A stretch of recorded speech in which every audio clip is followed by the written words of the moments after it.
everybody and welcome to Amphlett Reviews, back with another test disc and a follow-up to the Hama Trilogy with the sequel entry, Stairway to the Distant Past, released on 2025 from the same director as the previous entry, and the concluding chapter, Trap, also released in the same year. Massive thank you to Third Window Films, Adam, for supplying these test discs. The official release for this box set will come out on the 27th of October 2025, and it's really gorgeous, like orange edition with like a booklet and some really gorgeous artwork and some insights into the film. And this video is basically a test disc a little bit early in advance to give you guys a bit of insight into these films and the extras you're going to get on the disc. This is shaping to be some of my favorite films of 2025 in terms of a foreign release, in terms of foreign cinema. Third Window has definitely provided a trilogy which I never heard of, and I'm so glad that I've got access to and able to check out for the very first time. As mentioned in my previous video, this was planned, written and sold as an actual trilogy. So compared to some franchises or some sequel entries, this isn't a sequel, this is a part two, a middle chapter within a planned trilogy. And that is a very important distinction compared to some films which have traditional sequels or not too sure if you're going to get any more kind of thing. This was always planned to be this way and written to be this as a part 1, 2 and 3. So that is definitely a mindset you need to keep in mind in terms of the second entry, in terms of going in terms of expectations as well, I would say. From the ending of the last film, in terms of spoilers, it has a fantastic ending. As mentioned, the director talked about this idea of a character trying to find his climax, and the film doesn't end in a traditional way. It ends very kind of like a bit defeated. You know, the resolve of that case wasn't as satisfying for Michael Hama's character as it could have been, and the turnout was actually quite sad and quite tragic ultimately. And it leads into this really beautiful and visually creative, stylistic ending, which kind of teases a very deliberate continuation. It says to be continued in the cinema, and it plays around with a kind of a fake kind of trailer tease for the second entry that actually wasn't in the second film itself. These were just deliberate shots and moments that they kind of wanted to plant into your mind. And having the main character, Michael Hama, outside of the cinema, black and white, contrastal black and white, going into full color with sparks, and having the posters change in the background as well, from those kind of 50s Stairway films to Last of the Mohicans and those Hong Kong bloodshed movies of the 90s is awesome. It really did blow my mind, and it's a very visually creative change. It definitely reminded me of something like T. West's X's trilogy, where they would have X, Pearl, and then Maxine going through the different decades between kind of 1950s, that kind of 70s grindhouse, and then going into the 80s, having the same actress but transition into different time periods, and having kind of commentary on its kind of decade within that character. So this is the closest comparison, but this is very different in terms of its kind of its goals and what it tries to go for in terms of postmodern World War II. Now, with that being said, the follow-up of the Stairway to the Distant Past is very much reminiscent of the actual title, similar to The Most Terrible Day of My Life, which Michael Hama is going for a pretty bad day or a couple of days in terms of Yakuza gangs and Taiwanese mafia and the New Japs kind of thing, and just trying to help a person get through a situation. This is more personal, more family orientated, much more core about him as a character, leading into his mom, potentially his dad, his relationship with his sister. As mentioned before, Michael Hama's character remains the same within all three films. It's just the environment and the decades kind of commentary that kind of alters around him, and the environment changes around him and alongside some of the characters. In this one, he's got more of a kind of spiky kind of hair and more kind of pattern-based kind of clothing, very 90s kind of look.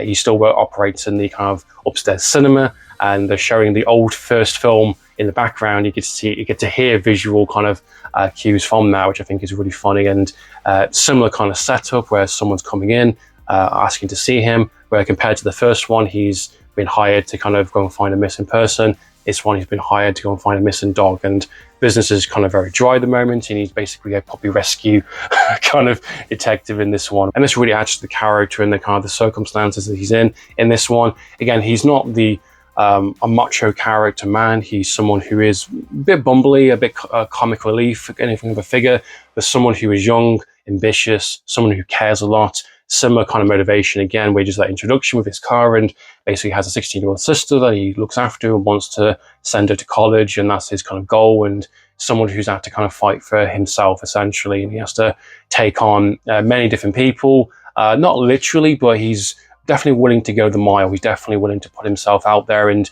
as alluded to in the first one, definitely got some violent tendencies and got into a bit of a scrape with the law, and he's doing this potentially off-license business to kind of make ends meet, but he is someone who is invested in people, and he wants the best for them. Personal in terms of its core, in terms of diving into more of his mom, which comes back from traveling the world, named kind of Sexy Lilith, which is basically is a striptease dancer that comes back into the local town for a month or so, and basically goes back off again. And the circumstances around that is quite horrible and quite kind of tragic, and there is some connection to that I can relate to in some regards, which I think is interesting. And you get to see in flashbacks, black and white, into his childhood and the position that Lilith, his basically mom, has put himself in. This one leads into a more of a personal story of Michael Hama and his kind of going against the white man and the underground kind of criminal organization at the riverfront, which is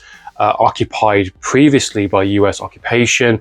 Post World War II, it was a place that kind of have a lot of opportunity for criminals and the underworld in terms of trafficking kind of weapons and drugs and prostitution, and it basically was occupied by the US, and then it was taken over by this mysterious criminal syndicate organization under the white man, where the mafia, the accuser, the New Japs, not to go at the riverfront because it is heavily secured, heavily monitored, and is a gold mine for basically that organization, and it's a very much a no for anyone. And this plays into the bigger themes of the films in terms of Magellan's character's kind of personal journey. The director's choice to over-romanticize on the look of kind of this town, this place, this time capsule within Japan really kind of contrasts with the kind of the flashbacks and some of the more creative stylistic choices that happens within the late second act going into the third act, with him actually going into the riverfront in terms of Michael Hunt's character and almost going through a time capsule, a place that is standstill, where the modern world has kind of catched up to the kind of the 90s, and we've got this bright, vibrant kind of colors. This one plays around with those ideas yet again in terms of having this character walking through a literal time capsule, a moment in time where everything kind of remains still, but yet you still have some interesting choices with the neon lighting in the background and the kind of the smoke and the kind of the industrial kind of deprecated kind of buildings leading up to this mansion. Some very interesting kind of ideas that really helps bring these characters to life, bring the story to life, and represents places and times for these characters, where the white man is a character from post-World War II, and you get to see his flashbacks, which are very interesting. Again, borderline black and white, but have a little bit of color in there, and it kind of reflects his character leading into what he does now, and how that's used to represent certain kind of atmospheres and mood and vibes leading into the kind of the climactic kind of third act. I think is very, very well handled and executed in a very different way than I would have expected. Where the first one, is very charming and very fun and can play playful, as mentioned, this one is taking some bigger strokes and bigger risks, and obviously doing some bigger ideas in terms of the visual and technical aspects, not just within the colors and the visual look of it, but also some of those choices within kind of camera work and how it wants to represent the modern Japan and its kind of landscape and its time versus what the old white man's kind of view of it in terms of post-World War II colonialism, and show that kind of time capsule moment where like this riverfront is locked in that time and that place, and we understand the villain's motivation and why he does what he does, and his connection with Michael Hama is very interesting, and how the film plays out for that. I'd say the best comparison I can give is something like New Wave French cinema, something like Giant Toe did within Sparrow, which was a Hong Kong interpretation of French New Wave in terms of the kind of the jazzy music, the atmosphere, the glistering kind of glow and certain kind of overexposure at times, and just the gorgeous kind of wide open shots, and very similar artistically. And I would say Sparrow definitely is something along those lines in terms of what the second entry is going for. Very deliberate choices mentioned in terms of French New Wave, vibrant, bright, open colors, overexposed, very over-romanticized, very glossy look on a Japanese city and a time and a place. Very much, with the modernization of Japan's kind of buildings in the background, and this city as a character, as an important character in itself, as mentioned, playing a part in terms of the overarching theme of all three films, I imagine the third one will go into it as well, in terms of post-World War II colonization era, and how that's constructed and broken down and kind of examined and kind of viewed between all three films within the different decades it's trying to go for, and how it's used within the kind of the character and the narrative structure. The first one being very much a traditional film noir with all those tropes and just playing around with it, experimenting, having fun, and being that type of kind of old school kind of film from the Toei era, and being, you know, a commentary on kind of immigration with the new Japs. And it's not trying to capture the same film again the first one, going for a very different kind of vibe, executed to a really fine detail and quite different compared to the first film, which I do appreciate. In conclusion, The Stairway to the Distant Past was a very appropriate and very interesting, very bold, risky continuation of the story. It doesn't go the bloodshed action route, but goes more about the characters, more about the heart and more personal stakes, while having a bigger idea in terms of the white man and the organization. It has the political side at its front, alongside the visual language as talked about, but also it's keeping those characters at the forefront and the journey of our Michael Hunt's character goes through in this nearly 2-hour movie. And I thought it was very satisfying and very heartfelt, and just a nice movie ultimately. It doesn't resolve all those issues. The character is definitely still going through a bit of a transitional period in terms of how he feels about his mom, about his circumstances, and potentially who is the white man to him.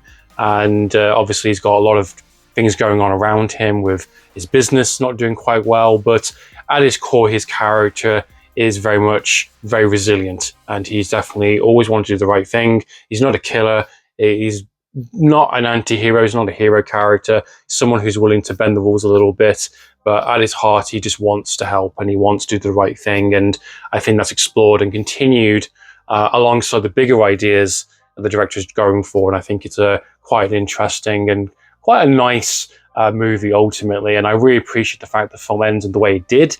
It just had that little tease, like in the first one, post-credits, pre-Marvel for the trap, which I thought was really cool as well. So I managed to conclude this story in a very appropriate way while having the flashy tease for the next entry after the credits, which I thought was really cool. In terms of the special features, it's quite minuscule this time around. We got a selective audio commentary by Ed Mignon, which is a director himself, which talks about certain scenes in the film, which I thought was quite cool, quite interesting, alongside a 15-minute visual essay by Matthew Carter, which talks about some of the visual cues and themes of the films. It does reveal some footage from the third one, but doesn't dive into spoilers necessarily to all three films, which talks about more the bigger ideas and what this trilogy is going for in terms of the director and the character that we're kind of viewing, and of course a standard trailer included. So that's been my thoughts and impressions on The Stairway to the Distant Past. What are your thoughts and opinions on this follow-up? Please comment down below. Do you think the first one's better? Do you think the second one is better? Is the third one even better? Who knows?